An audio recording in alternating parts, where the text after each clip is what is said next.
আমার সয়াবিন তরকারিটা হয়ে গেছে। দেখো কত সুন্দর হয়ে গেছে। এখন আমি এখানে এই সানরাইসে গরম মশলা গুঁড়ো,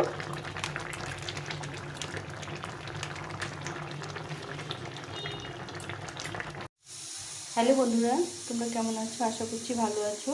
তো আজকে রান্না করবো একটু সয়াবিন।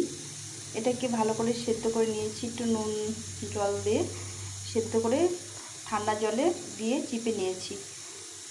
সয়াবিন একটু ঠান্ডা জলে না দিলে দিয়ে না চিপে নিলে জলটা না বেরোলে মশলাটা এর মধ্যে ঢোকে না। তার জন্য ভালো করে এরকম ধুয়ে চিপে নিয়েছি। কড়াইটা গরম হয়ে গেছে। এখানে আমি সরষের তেলে রান্নাটা করব। পরিমাণ মতো সরষের তেল দিয়ে দেবো। কড়াইটা করেছি, শুকনো লঙ্কা, জিরে আর তেজপাতা এটা ফোড়নে দিয়ে দিলাম। আর এখানে নিয়ে এটা ভালো করে একটু ভেজে নেব। এখানে আদা, জিরে, লঙ্কা, ধনে, পেঁয়াজ এর মধ্যে কিছুটা লবণ দিয়ে দিলাম পরিমাণ মতো, আর হলুদ গুঁড়ো। এখানে বেশ পরিমাণ করে হলুদ গুঁড়ো নিলাম।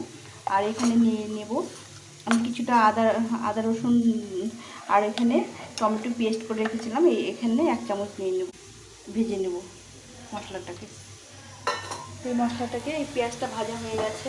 পেঁয়াজটা খুব বেশি ভাজবো না, এভাবেই রেখে দেবো। এখন আমি এর মধ্যে এই মশলার পেস্টটা দিয়ে দেবো। এখানে মশলাটা কষা হয়ে, এখানে সব কিছু দিয়ে দিয়েছি একসঙ্গে। এখন আমি এই সেদ্ধ করা আলুটা রেখেছিলাম, এটা দিয়ে দেবো। দিয়ে এটাকে একটু কষিয়ে নেব। তোমরা কারা কারা এভাবে রান্না করে অবশ্যই কমেন্ট করে জানিও। আর তোমাদের অনুরোধ রইল ভিডিওটা সম্পূর্ণ দেখা, সম্পূর্ণ ভিডিওটা দেখতে ভালো লাগবে।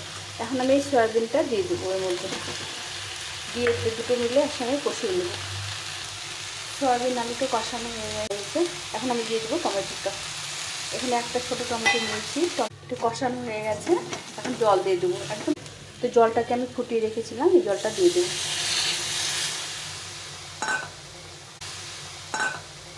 একদম বেশি জল দেবো না, সামান্য একটু জল দিয়ে একটু ফুটিয়ে নিয়ে নামিয়ে দেবো। ঘি গরম মশলা দিয়ে নামিয়ে দেবো। আমার সয়াবিন তরকারিটা হয়ে গেছে। দেখো কত সুন্দর হয়ে গেছে। এখন আমি এখানে এই সানরাইসে গরম মশলা গুঁড়ো,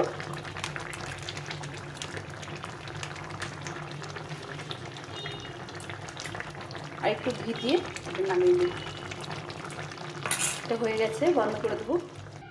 নামিয়ে দিলাম। এই আমার হয়ে গেছে সয়াবিন তরকারি।